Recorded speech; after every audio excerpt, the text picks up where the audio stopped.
السلام علیکم بچه‌ها. اکنون ما حل بعضی از مسئله‌هایی که نسبتاً مشکل‌تر هستند آنها را همراهش با دیگه می‌کنیم. این مسئله‌ها دارای به موضوع ترازو. ما شما وقتی موضوع واحدهای ماسه و ترازو گذشته دیدیم.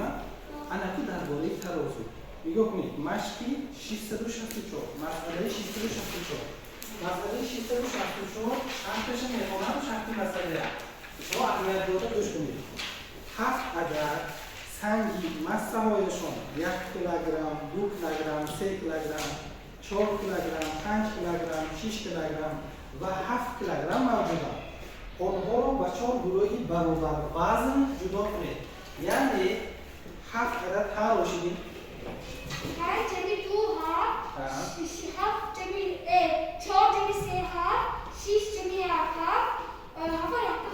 7 هفته خودش یعنی همه که ما 4 گروهی وزنشون 7 کیلوگرم رو جدا کردیم. یعنی که من از شما سوال میکنم همین چیه شما فهمیدید که مخصوص 7 به جدا میشه راهش کدام رو دیگه یعنی که اینجا به اهمیتی راهش اگه همراه شما من یاد میدم بایدش ببینید اول سنگ‌های می‌نویسیم 1 کیلوگرم 2 کیلوگرم 3 کیلوگرم 4 کیلوگرم خیلی 5 کیلوگرم 6 کیلوگرم و چیزه 7 کیلوگرم عموما همین ها یک جای کنیم ما چند کیلوگرم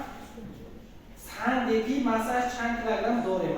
مثلا همه سنگ ها یک جای چند کیلوگرم میشن یک جمعی 3 جمعی 6 10 15 21 28 عموما مثلا سنگ ها یک جای چند کیلوگرم میشن 28 کیلوگرم نگاه کنید بچه دوستوفتی هم 4 گروه بجلو کنید مدرس عبدالله چند تقسیم میکنید 28 کیلوگرم 28 کیلوگرم تقسیم 4 کنیم اگر معلوم میشه هر یک گروهی وزن باید چقدر وزن داشته باشن 7 کیلوگرم داشته باشن 7 کیلوگرم وزن داشته باشن من اکنون گفته روشیدین 7 کیلوگرم وزن نگاه کنید خب انا اکنون جدا میکنیم بچه ها از وقتی 7 کیلوگرمه هست خودی سنگی 7 کیلوگرمه میمانیم من 7 کیلوگرمه یک کمش سنگی 7 کیلوگرمه دویمش کدام سنگ هایی گیریم که 7 کیلوگرم شد مالی استاپ ربه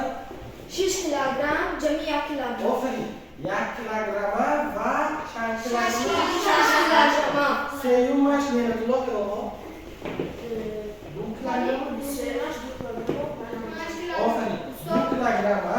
و 5 کیلوگرم باز یک دقیقه چهارمش و محمد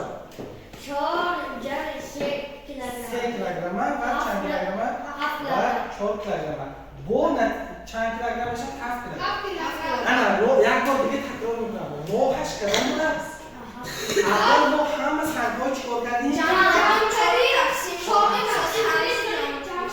اگه دیگه مسئله هایم ببینیم که همین به نامرد باشد این مسئله رقم 664 بود مسئله فرما شد نی راهش فرما شد نی اما هم تو اوهی که گرفتگی نبودیم بلکه اول راهش چیکار کردیم یافتیم همه رو فرما هم بچه تمام